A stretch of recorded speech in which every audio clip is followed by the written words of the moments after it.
Curt Cignetti won the national championship at Indiana, the most losing program in college football. Does that mean anything's possible for Rhett Lashlee and SMU?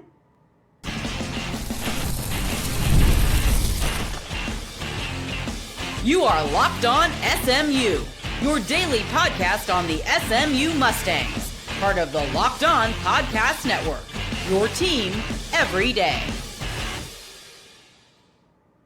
Welcome to Locked On SMU here on a Thursday. Appreciate you guys making us your first listen of the day as always, and for making us the number one sports podcast network that is available. My name is Grayson Singleton, host of Locked On SMU. Glad you're joining us here on a Thursday. And coming up on the show today, does SMU basketball have the most underrated player in college basketball? We'll talk about that. Plus, Scott Symons has some new toys and some new versatility on defense. We will discuss how this can make SMU's defense even better than it was a season ago. So let's get right into it here on a Thursday. And, Curt Cignetti won a national championship at Indiana 3 days ago. Indiana, the most losing program in college football. And if you're somewhere either my age or around it, either younger or older, you've never thought of Indiana football. Forgot it almost existed. And they just won a national championship 2 years after hiring Curt Cignetti. And anything's possible. Anything's possible. Oregon, you can win a national championship. Texas Tech, you can win a national championship. And SMU, you can win a national championship too. Think about it. Indiana needed a late drive to create its separation from Miami to win the national championship. Let's rewind back to November. Who was the last team to beat Miami? Oh yeah, that was SMU. SMU moved to the Power Four, to the ACC, 2 years ago. They've won 20 games. They're 14-2 in conference play. Made the college football playoff, was a win away from being in the ACC championship game this year. And I don't know, I'm confident they would have beaten Virginia. They've got Kevin Jennings coming back, a top 10 returning quarterback in the country. They did a lot of good things in the transfer portal. Why can't SMU compete for a national championship? Why not? Because clearly, all of the barriers of entry into the national championship conversation that we have traditionally had have been shattered. Because Indiana's been to the college football playoff each of the last 2 years. Indiana did it with a bunch of guys who started their careers at James Madison. They did it with a blue chip ratio, and for those of you that don't know what a blue chip ratio is, it is the percentage of 4 and 5 stars on your current roster. The barrier used to be that you used to have 70% 4 and 5 stars on your roster to win a national championship. In the internet recruiting era, it had never happened that a national champion had a blue chip ratio of lower than 70%. Indiana's was 8%.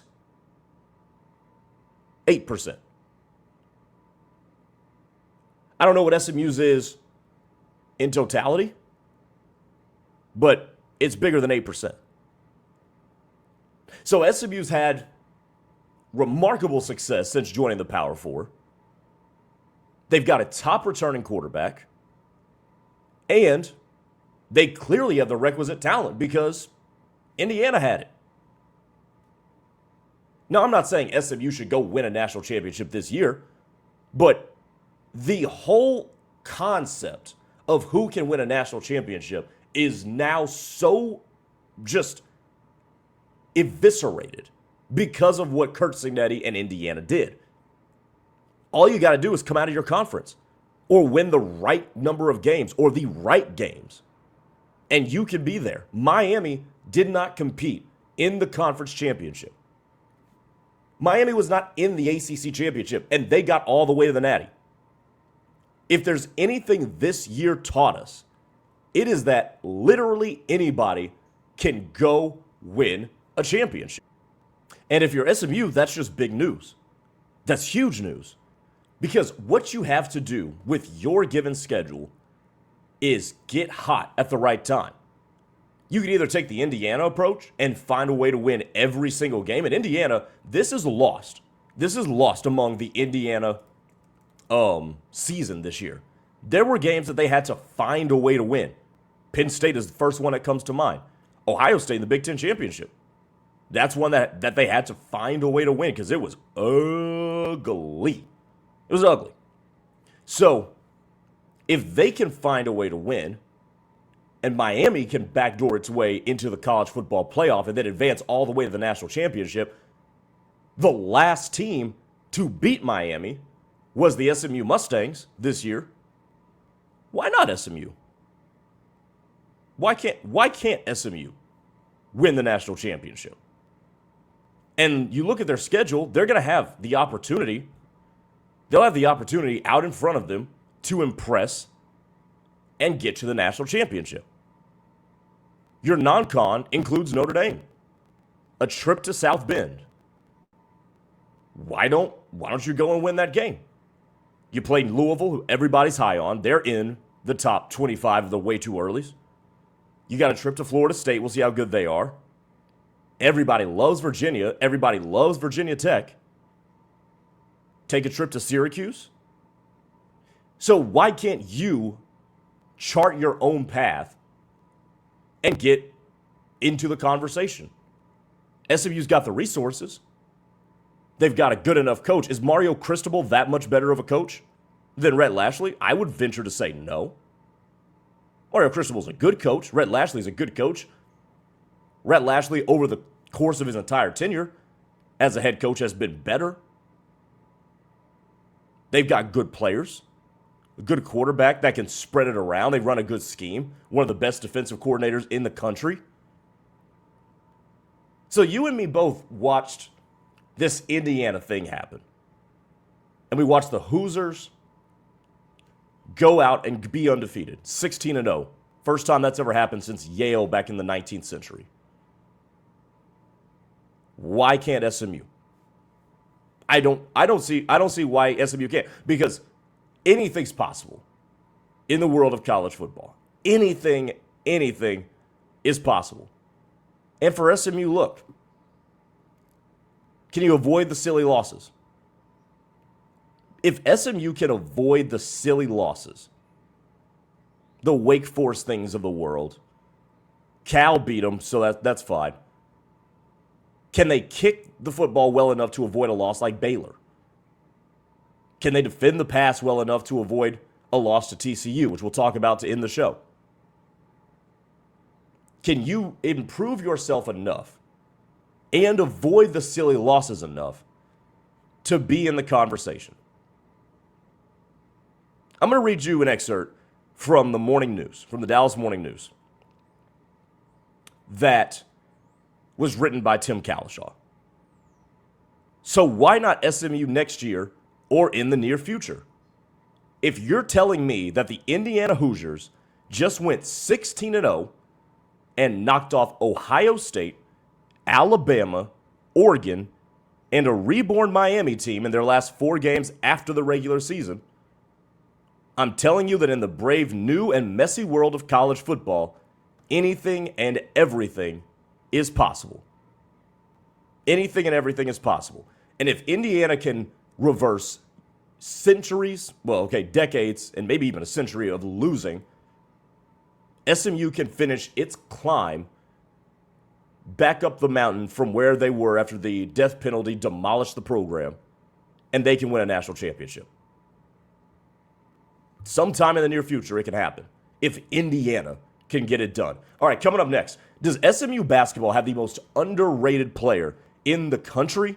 I'll tell you what makes this guy so unique. Coming up next.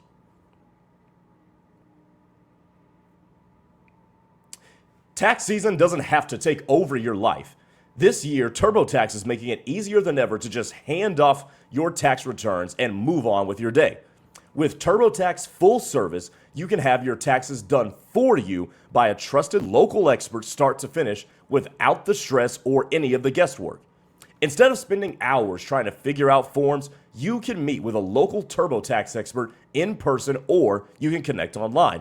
And they handle everything from W-2s to self-employment forms and work to get you every single possible deduction.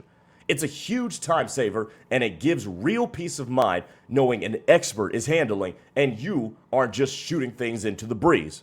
So for a limited time, you can have your taxes done by a local TurboTax expert for just $150 all in. And if a TurboTax expert didn't file for you last year as well, just file by February the 28th. Take taxes off your plate and get back to your life. Visit turbotax.com/local to book your appointment today.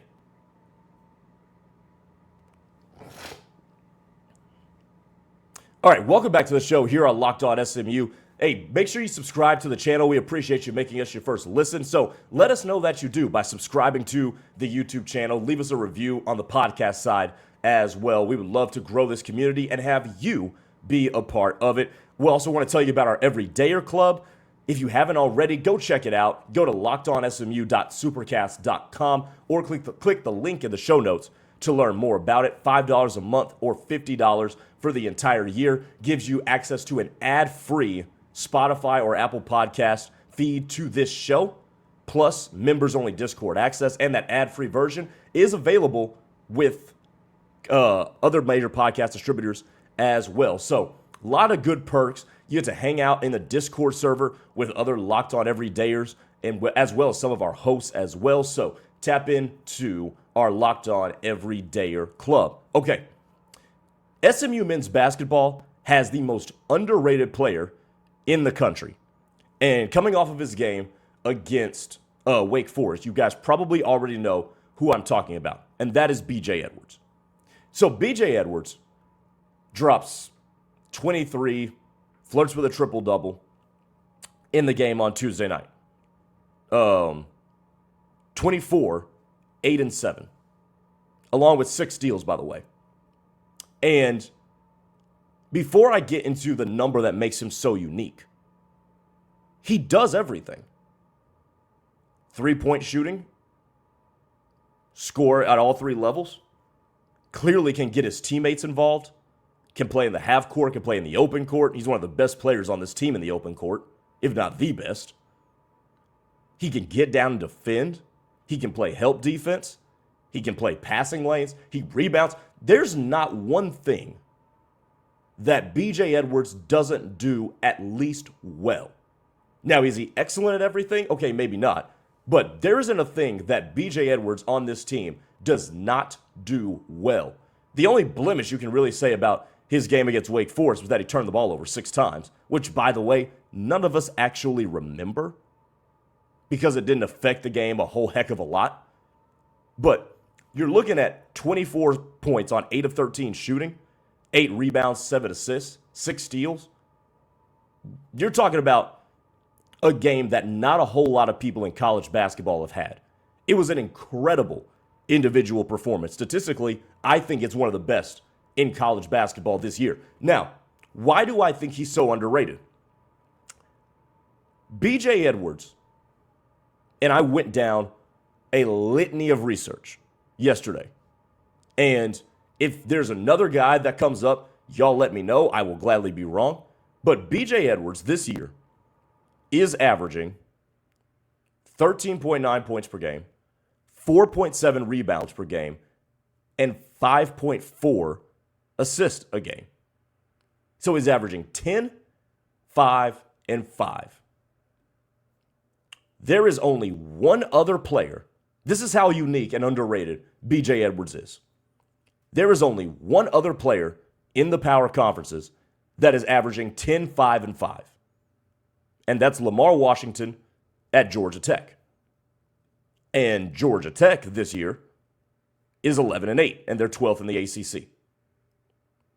Only one other player. Lamar Washington is the only other player in the Power 4 that is averaging 10, 5, and 5. BJ Edwards, by the way, is doing it on 48% from the field. Washington at 42.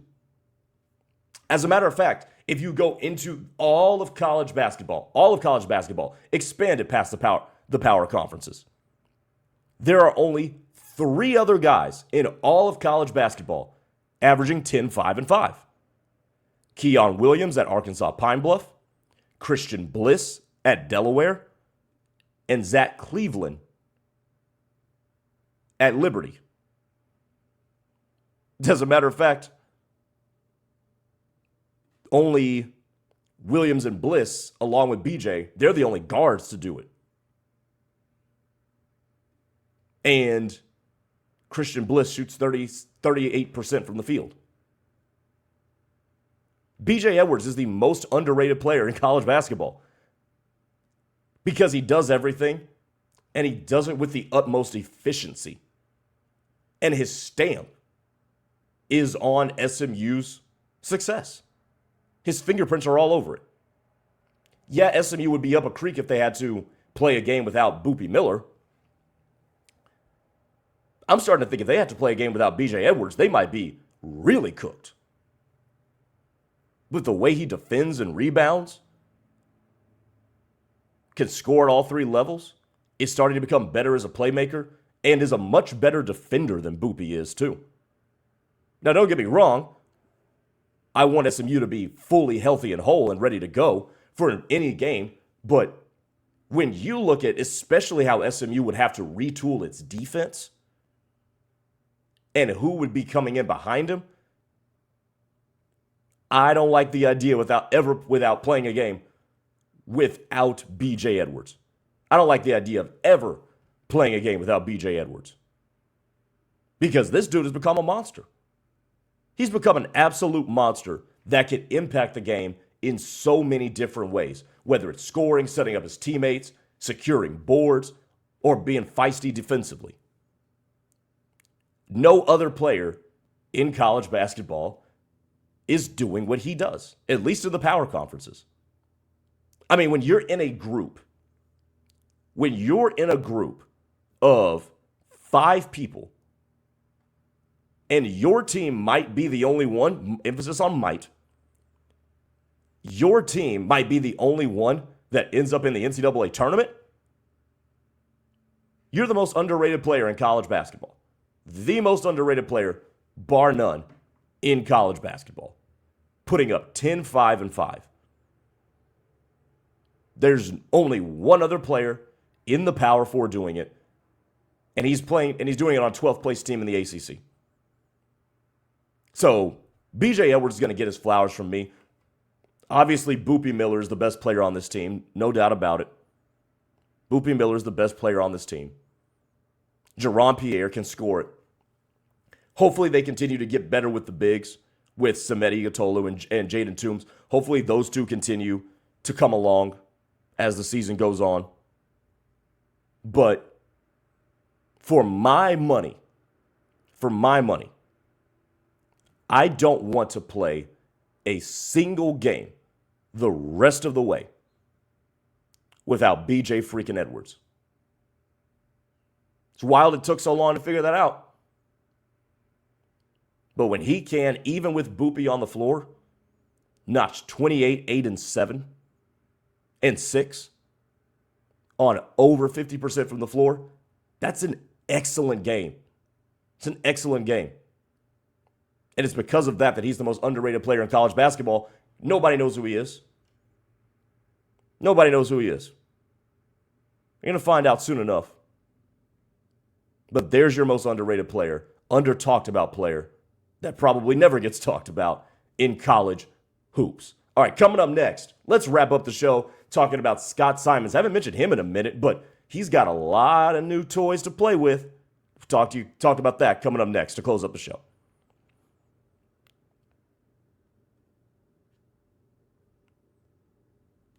All right, welcome back to the show. Let's close it up talking about some SMU defense as the Mustangs had to retool this one, and they did really well.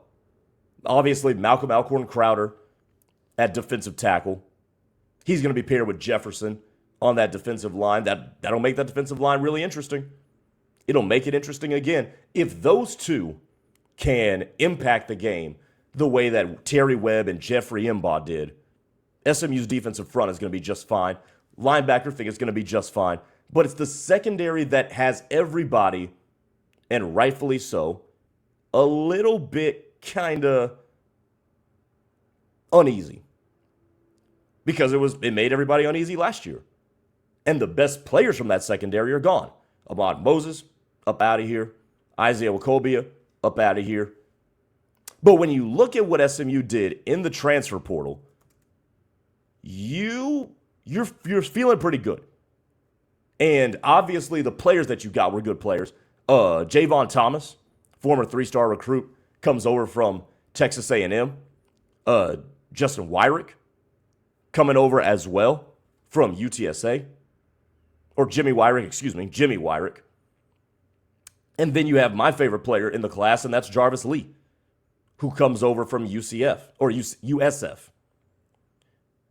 In the secondary, I think that Scott Simons is going to have an interesting time trying to figure out where to play everybody.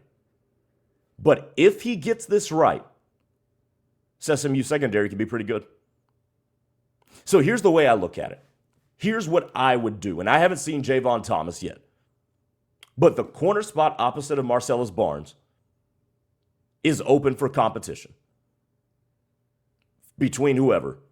Speedy Nettles, Javon Thomas. I know they toyed around moving Jalen Miller-Jones back to safety, but maybe Smoke Robinson, by the way, could all be in the conversation. So you've got the competition at that one corner. This other corner, Marcellus Barnes. I think he's good enough to be a starter. At safety, you've got Tyron Polley and you've got Jimmy Wyrick.